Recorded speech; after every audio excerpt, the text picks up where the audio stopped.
So today I want to talk about family discipleship a little bit because part of this is we can talk about, hey, come and pray at church or, pray at home or pray on your back porch. But here's the thing. I see so many parents who struggle with saying, I really want my child to grow in their relationship with Jesus. I'm just not sure how to do it. And they may not say that out loud, but there's been this idea, and this is not new, it's been around for a long time. Look, I'll bring my kid to church, and the church will teach them, and then I'll just kind of reinforce what the church says during the week. And that's just not going to work. Because that's not a biblical model. And so what I want to do is I want to kind of point your eyes toward the Lord a little bit and say, so you can say, where could my child be mentally, physically, emotionally, but most importantly, spiritually, because that impacts everything else. And so what's most important is how do we help our children grow in their relationship with the Lord? And the stuff I'm going to teach you today works if your child is 2 years old or 22 years old or 42 years old. It doesn't matter how old they are. Well, these are just rock solid biblical principles that you can implement. And if you'll begin doing this, you'll see, wow, some things are beginning to change in your home, with your family, with people that are your friends, and even out into the community. That's what will happen. And so that's the whole idea. So if you're a kid and you're in here today, I'm really excited you're here. And I don't have clipboards for you today. And so I thought, well, I've got this really great thing I want you to do with balloons. And then, but don't be scared if you don't have to use the balloons. We're not going to pop the balloons on purpose, but that may happen. But anyway, so you got to bear with me for a minute because I'm going to talk to mom and dad for a few minutes, and then I'll be back. So if you need to do somersaults or flips or roll around the floor or run laps, I'm okay with all that. It won't bother me. My kids used to be this big, and now they're this big, so it's different. But I'm really, really glad you're here, all right? So, just hang tight, wait on the old man for about, 10 or 12 minutes, and then we'll get to the balloon thing, okay? You with me? Short people? You with me? All right, awesome. I love you. So I want to read you this quote, and it's one of my favorite quotes about children. And so if you're, short people in here today, you're not going to love this quote a whole lot, but your mom and dad will like it a lot. And this is from G.K. Chesterton, and this is from his book Orthodoxy, which is a great book to read if you want to pick up something to read. It says, because children have abounding vitality, because they are in spirit, fierce and free, therefore they want things repeated and unchanged. They always say, do it again. And the grown-up person does it again until he's nearly dead. You've had this happen, right? You pick up your kid, and it goes through your mind the first time you're first time young dad, and like, okay, I'm going to throw my kid in there. It looks kind of fun. And your kid is like, what are you doing? You've never done this before. You're down here and picking up here, and then you're like, hey, and the kid goes, ah! And then you catch it, and they're like, hey, do it again, right? Or you got the kid stand at the edge of the pool, and you're saying, just jump in the water. And he's like, you're a liar. I'm not going to do that. I have never seen a kid walk to the edge of the pool first time, and dad goes, hey, jump in, I'll catch you. The kid goes, no, you won't. No, you won't. I've seen the way you talk to my mother. Yeah, you tell her one thing and do something else. What makes me do that? No, I'm going to drown. You're trying to get rid of me. He says, for grown-up people are not strong enough to exult in monotony, but perhaps God is strong enough to exult in monotony. It is possible that God says every morning, do it again to the sun, and every evening, do it again to the moon. It may not be automatic necessity that makes all daisies alike. It may be that God makes every daisy, but has never got tired of making them. It may be that he has the eternal appetite of infancy, and he's not an old man. He's not grumpy. He's not out to get you, mash you, and kick you in the mouth. Maybe God is way different than we think he is, much bigger than we ever thought he could be. And maybe our limited perspective of God is completely jacked up and wrong. For we have sinned and grown old, and our Father is younger than we are. I love that. So I want to show you this. This is from Deuteronomy chapter 6. Simple biblical principles, okay? We're going to jump in and jump out of this in about 8 minutes, okay? And so this is a Jewish prayer. It's said by the Jewish people. It has a name. It's called the Shema, S-H-E-M-A, if you're into things like that. And this is what they say. It's a Hear, O Israel, the Lord our God, the Lord is one. And a Jewish person will say this often, maybe many times a day. And And then God says, here's what I want you to do. You shall love the Lord your God with all your heart and with all your soul and with all your might. Let's hang that right there for just a second. So in this passage, there are 3 circles, okay? And I'm going to walk you through these 3 circles very quickly. And think of these as being concentric circles. So the tiniest one starts with husband and wife. And then it moves to family. And then it moves to community. And it has to move that way. It can't move from community to family to marriage. It has to start with mom and dad, family, community. It has to go that way. It doesn't work the other way. When you try and do it the other way, it blows up. It starts with mom and dad. And so it's personal. And what do? You love the Lord your God with how much? All. Now, the word Hebrew for all means all, everything, every bit of it. Not part of it, every single bit of it. All of your heart, all your soul, and all your might. And so this is where it starts. Are you willing to love the Lord your God with all your heart, all your soul, and all your might? Not just when you're in crisis, not just when you're worried about have you got enough money to pay the bills that month, not when you're worried what's going to happen with school in 2 weeks, not when you're worried about are they going to have wipes at the grocery store this week. But all the time, do you love the Lord your God with all your soul, all your heart, all your might? Is it conditional love? You love him if he does something for you? You love him when he does something for you? Or do you love him? Because if it doesn't start right there, it is going to be very difficult for that preferred future that you have for your children, whether 2, 22, or 42, it's going to be very difficult for them to get to that preferred future if they're looking to mom and dad do not love the Lord their God with all their heart, soul, and might. Does that make sense? Next verse, it says this. And these words that I command you today shall be on your heart. It says, you shall teach them diligently. Now that's a PL, intensive verb. It's only used about 7 or 8 times in the Old Testament. It means with great intensity. And I don't have time to explain all that right now. I'll just say it like this. When my kids were little, when they were all this size, and we'd go somewhere, and typically when you have children this size, you go to events where there are other children this size. And they're all going there going, Daddy, Daddy, Daddy, Daddy, Daddy. And my kids learned by the time they were 5 or 6 years old that I hear all that noise, and I may or may not look to them. You say, well, you should know the names of the sound of your children's voice. Maybe so. But my children realize my dad, not the sharpest knife in the drawer, so they go, Arthur! Like, what? And all the other little kids like, you just called your dad his real name. Like, it gets his attention. My children still do that. They're this tall now. My children, when I'm driving and I'm not paying attention or I'm watching TV or I'm just zoned out somewhere and they say my name, Dad, hey, Dad, can you, Arthur! They still do that. When they want to get my attention, they still call my name. And so that's what's going on here is that it's this God saying, look, I want to get your attention, okay? Don't just be blowing through all this, but look. Be diligent about this. Teach them to your children and shall talk of them when you sit in your house and when you walk by the way and when you lie down and when you rise. This is not rocket science. Dads, listen to me. You can do this. You can do this. This is not hard. He's not saying you have to schedule this, you have to put it on a spreadsheet. Nothing in the Bible about using Excel to do this. Okay, you don't have to go take lessons. You don't have to go to seminary. You don't have to go to graduate school. What do? You just love the Lord your God with all your heart, all your soul, all your might. That's it. And then you do life together. That's it. It doesn't say you shall have a family devotion at every night at 8 o'clock until 8:15, and you shall beat your children under submission if they don't listen to you. It doesn't say any of that.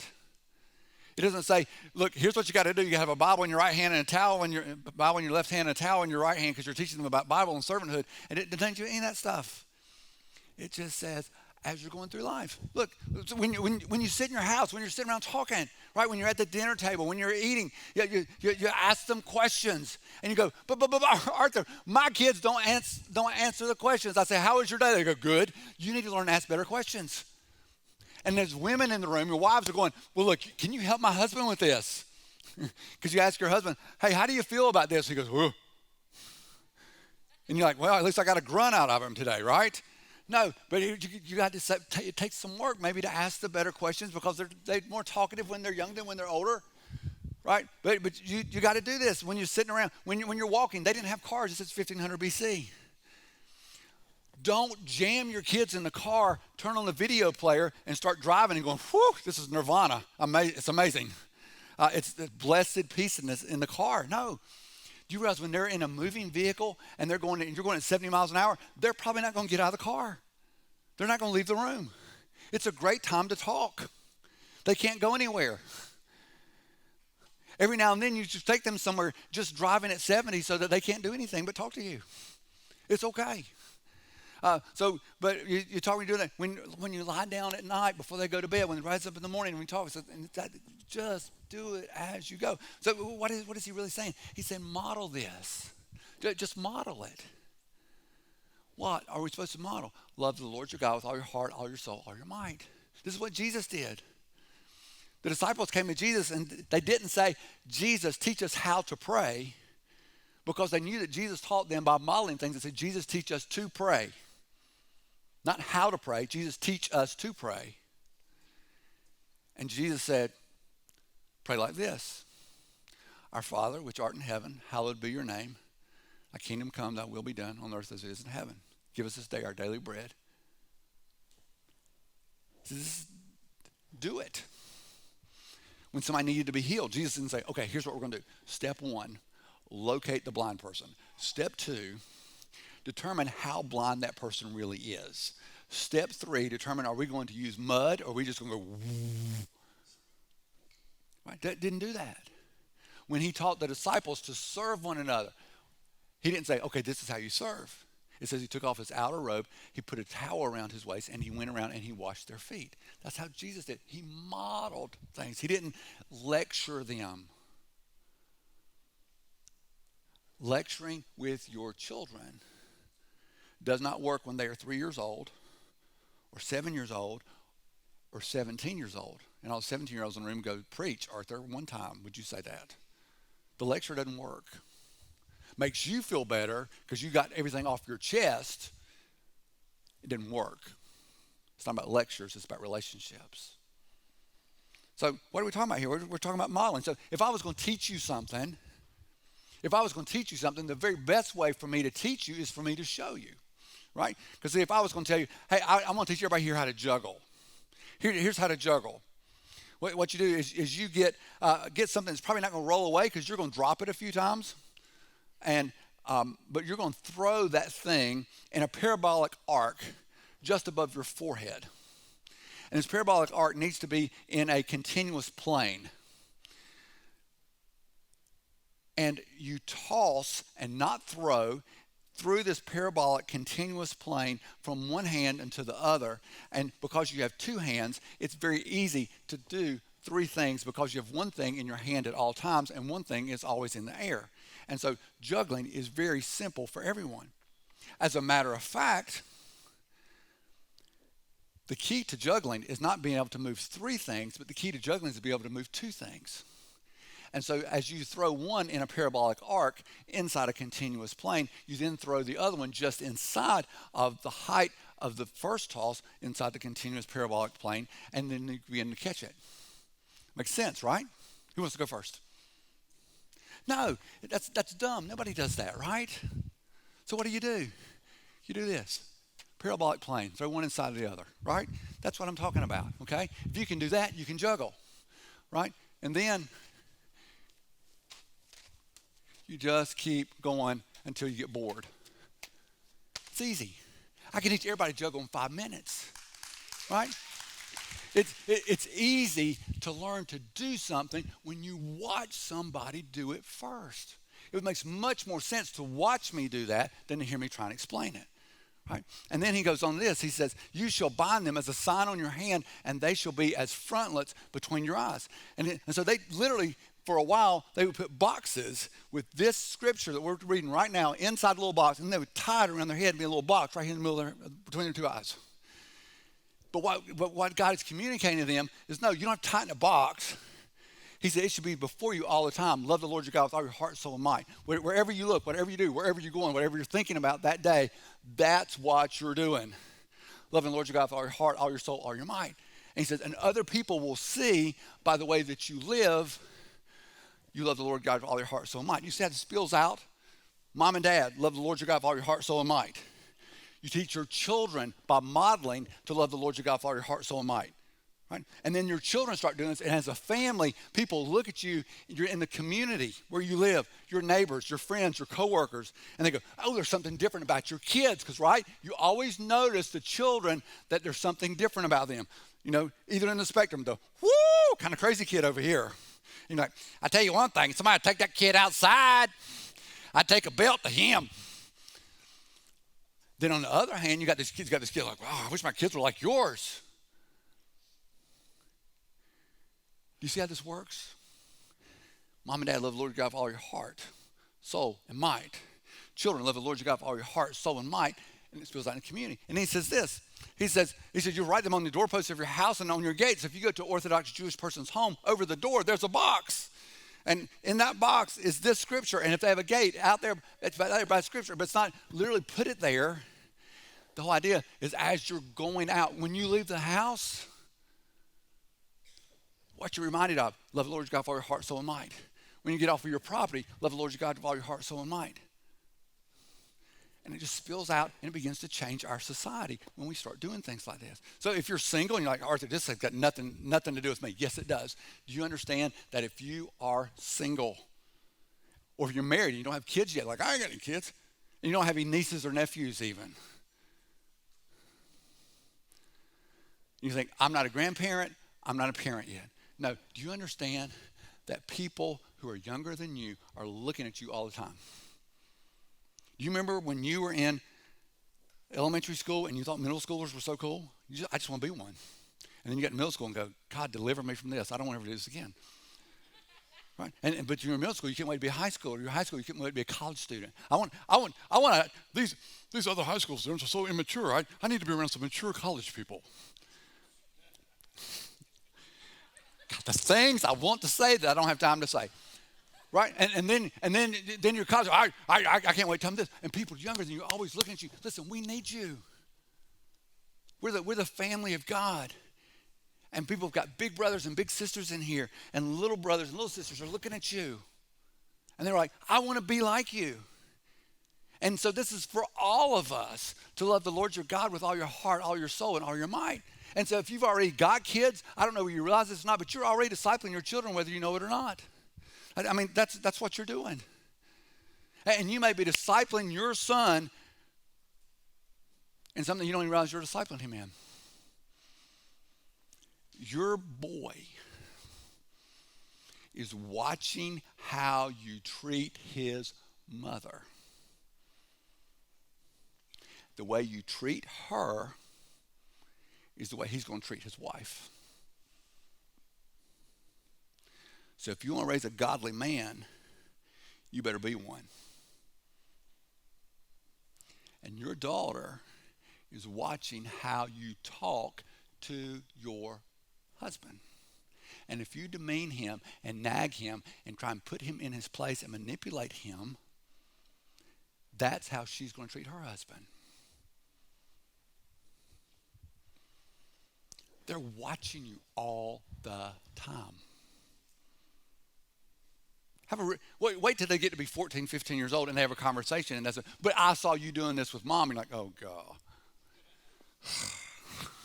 You weren't supposed to see that.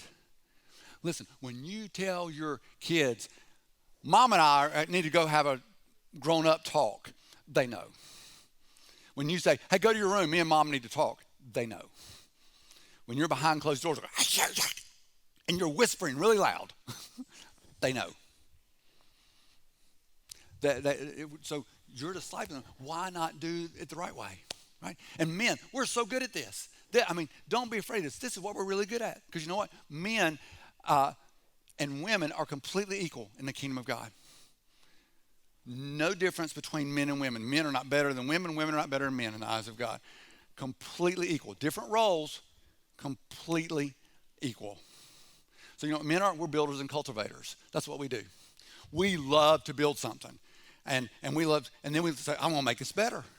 And this is good, but I could make it better. And we always want to fix things. And well, that's a little bit broken, but what about if we did this? And what about if we did this? And men, naturally, that's what we want to do. Guess what? You know what parenting is all about? Building and cultivating. You want to build your son, your daughter, into being godly men and women. And you don't break them down, you build them up. They got everybody in the world trying to tear them down. We build them up. We cultivate. When we see people attacking them, there's weeds coming into their life, we pull the weeds, baby. We protect them. We give our lives for them. That's what we do. This is easy. This is not something that men should run from. This is something that men should run to.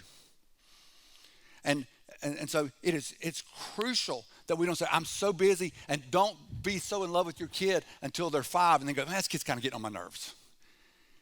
People occasionally have said, you know what, we've been in quarantine for a while, and I've just had about enough of my children.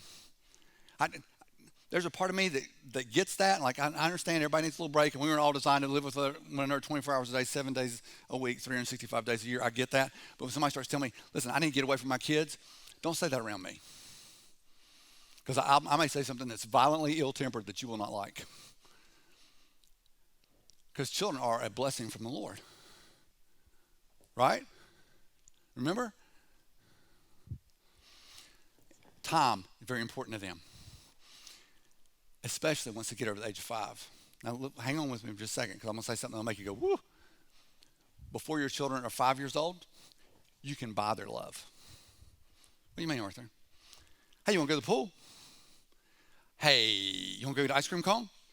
And they care less about anything. Right? You can go, you want to go to Six Flags? Let's go.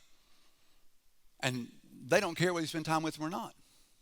But once they get to about 6 years old, to the time they're about 24, they spell love T-I-M-E.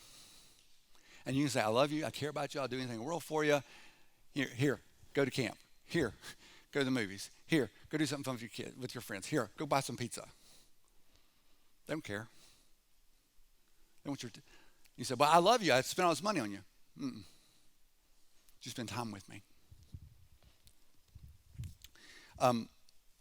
Time's so crucial. There's these are 40 matches. The families that are the most involved in our children's ministry and our student ministry at Southcrest, we get to spend about 40 hours a year with your child or your children. Because that's 40 Sundays, right? 40 weeks, 40 times a year. Because everybody's not here every single week. There's vacations, people get sick, people traveling, travel ball, whatever. So we get about 40 times a year right there. And so we're going to be very strategic, and we're going to do the very best that we can during our 40 hours. And we're not going to talk about everything, because it is not our job to teach your children to love the Lord your God with all your heart, soul, and mind. We want to help you, because we get very little time. On the other hand, and this is during a regular non-COVID year, okay? This year, we get less than that, okay? Now, and so during a non-COVID year, ordinarily, you get about 3,400 hours with your child every year. Now, you tell me who's going to have more influence. You tell me whose privilege it is to teach the children to love the Lord your God with all your heart, soul, and mind. Right? So, time's important. So use your time strategically, right? So the first thing, bring the blessing. I'm going to run through these really fast. Bring the blessing. Don't just condemn and tear down your children. Build them up. Bring the blessing to them. Bless them. When you see them do something, tell them great, not just, hey, great job, way to go. But no, you know what you do? Get on their level. Meaning if they're this tall, you talk to them like this, eyeball to eyeball. If they're this tall, it means you get down like this. And you look at them and say, a minute ago, what you did for your mom, that was amazing. I just want to tell you, did you see that when you talked to her the way you just talked to her, did you see that giant smile break out on her face? I love her more than anybody else in the whole world. And you just made her so happy. I love it when you do that. I think God has gifted you to be able to make people happy when you do things like that. I'm so thankful you did that. Now, do you think that kid remembers that conversation for a while? Yeah. But it means you got to be intentional about it. Right? You know what? You got to be consistent. You say, I don't think I can be consistent. No, you can be consistent. Hey, if you're online or if you're in the room, have you ever told your kid, pick up his socks? Anybody? Anybody? You ever said, kid, pick up his socks? Okay, that time that you told your kid to pick up his socks, did he pick his socks up from then on and you never had to say it again? Just wondering if somebody's got like a wonder kid somewhere. Apparently not. Right? But what you were consistent. And so that's what you can do. You can be consistent. And you can say, because how many times, and you know how many different ways you've said pick up your socks? Hey, these blue socks over here, are these yours? Hey, these socks that are over here beside the fireplace, whose are these? Do you think maybe you should pick them up? Did socks belong in the fireplace? Right? See, you're very innovative when it comes to picking up socks. You could be very consistent. You can do this. So I'm sorry it took me so long, but if you just there's a balloon on your seat. If you want to, you can get that balloon out. I'm sorry you had to wait for me for so long. All right. But anyway, if you want to, get that balloon out and blow it up. Okay. Don't blow it up till it pops. Lovely. My balloon has a hole in it. Will you throw me another one, Blade? I would have had to dive for that, but that would have been, it was a great throw. It was my bad. All right. Oh, good. This one's turned inside out. Are we getting there? Now, here's the amazing thing. Everybody in the room is blowing up the balloon the same way. Have you noticed? Nobody has got the balloon like this and running around trying to get air in it. Nobody brought an air compressor with them, right? So everybody's blowing up their balloon the same way, right?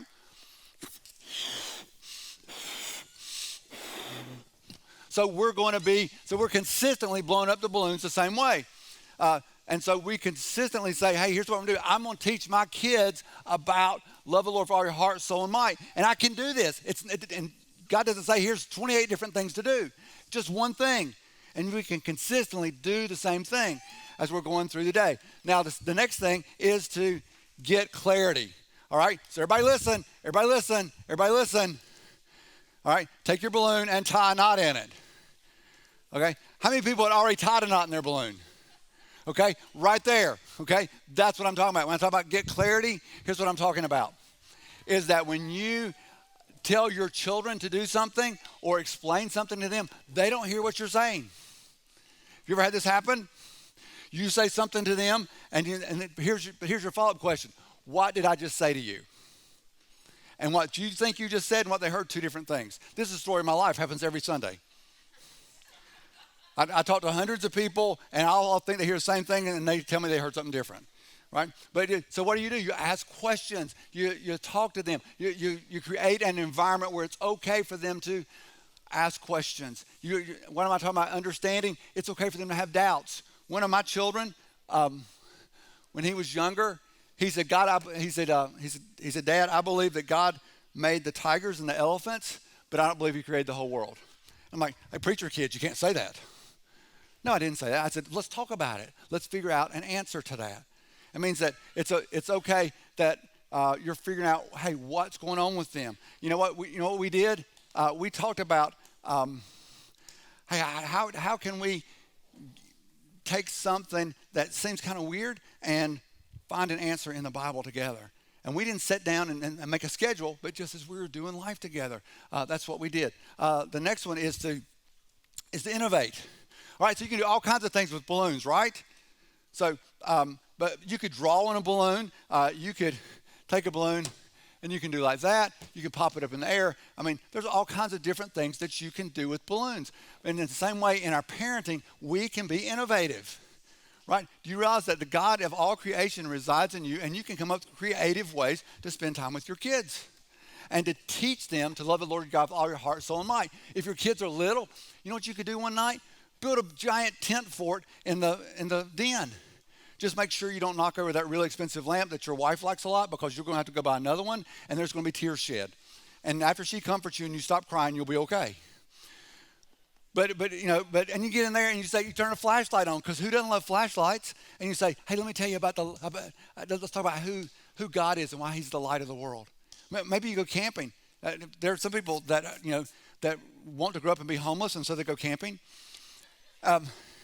Because I did a lot of camping when I was younger. I decided I didn't want to be homeless. I wanted to work hard and go to college and make good grades so I could get a job and work inside an air conditioning.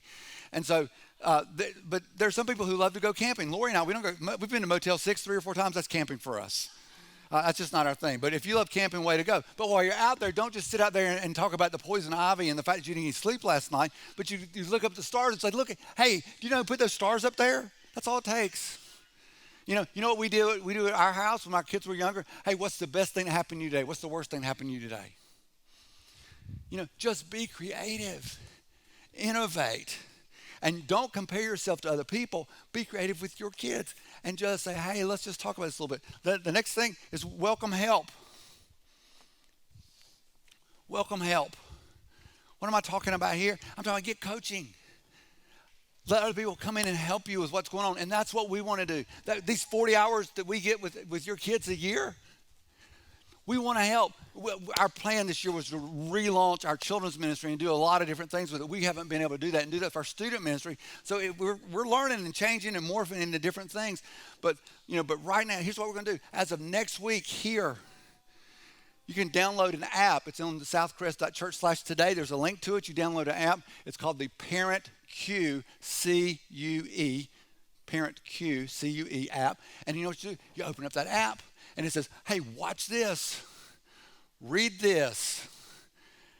Talk about this.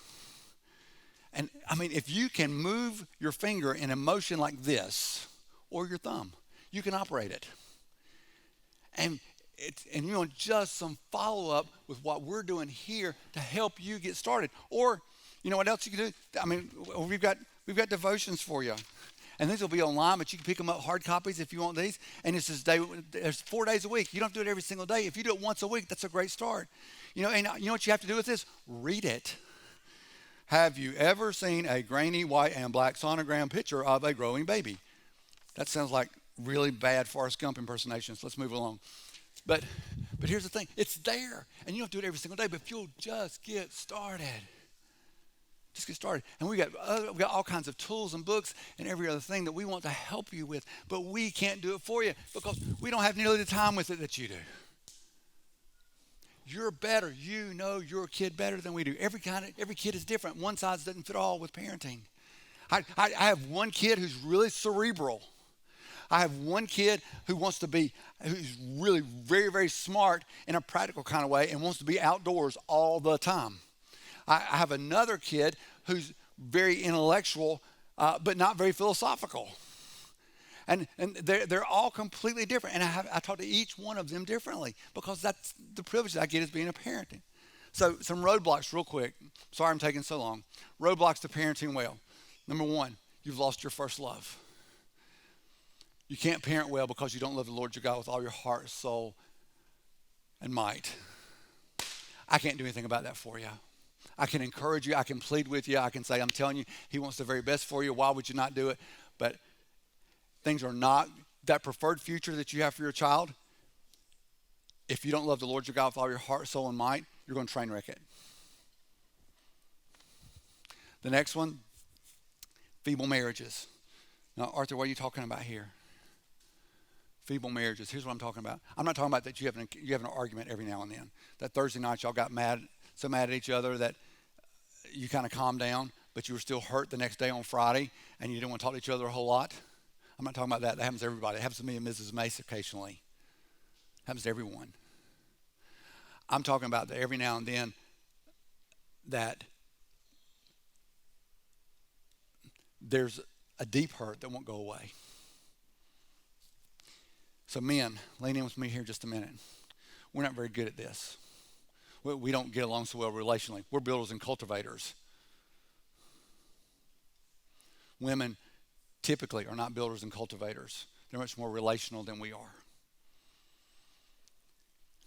And when your wife tells you, our marriage feels a little cold, we need to work on our marriage, you should listen to her. Because when she says that to you, you don't want to listen to her. Because first thing goes through your mind is you go, no, our marriage is not cold. No, I'm not going to counseling because, number one, that costs money. And because, number two, I don't want to tell somebody what's really going on inside of me because I don't like talking about my feelings. And so, no, I don't want to do that. And then the third thing that you think is, yeah, our marriage may be bad, but it's not as bad as their marriage. Doesn't matter how bad their marriage is. You're not married to them. You're married to her. You should get some help because she's worth it. Remember? You remember that?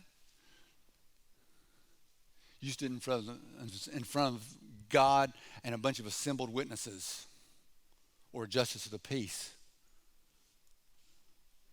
or some guy you found on the internet. But you said, basically, I'd do anything for you, sweetheart. And when you say, I'd do anything for you, but I won't work on this marriage, she just thinks you're lying. Feeble marriages, you know what you end up with a feeble marriage? Feeble children. Real quick, every man in here that wants to see his son grow up to be a coward, put your hand up. Anybody? Anybody want to raise a coward?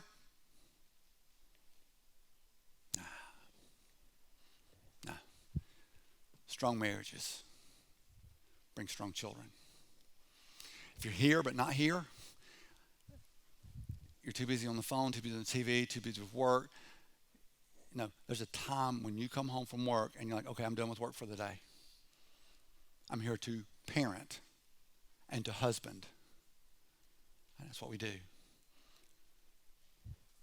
Be present. Last thing is lack of desire. Lack of desire. What am I talking about? Mom, Dad, here's what you got to do. You got to sit down and you got to talk about this for a minute. You don't have to have family devotion time every night at 8 o'clock. Let me tell you, that's not going to work. Because there's going to be practice and there's going to be burn suppers and people getting home late from work and there's going to be traffic and then you're going to beat yourself up. We didn't make it and you're going to quit. Here's what you need to do. Your wife would love it if you would come to her once every week, once every 2 weeks and say, hey, babe, let's have a sync meeting. That's what we call it at my house. SYNC, sync meeting. We used to have it around our kitchen counter. That's the other reason we call it a sync meeting, where we synchronize our calendars. So Lori and I sit down and say, hey, what you got going on? Here's what I got going on. Here's what you got going on. And we figure out here's what's going on. And what you do, Mom and Dad, once a week, once every 2 weeks, you say, hey, where's there 15 minutes in our calendar? Because everybody's busy. Where's there 15 minutes where we can spend time together with our kids? Where's that 15 minutes? If you don't have kids yet, you say, hey, where can we do that as a husband and wife? Because families need to pray together. Okay? And if you need help, we'll give you some things that you can read and things that you can do with your children, with spouses, whatever. But you say, okay, here's what we're going to do. We're going to do this together. And it may be Tuesday afternoon at 3:45. You don't have to do it for an hour.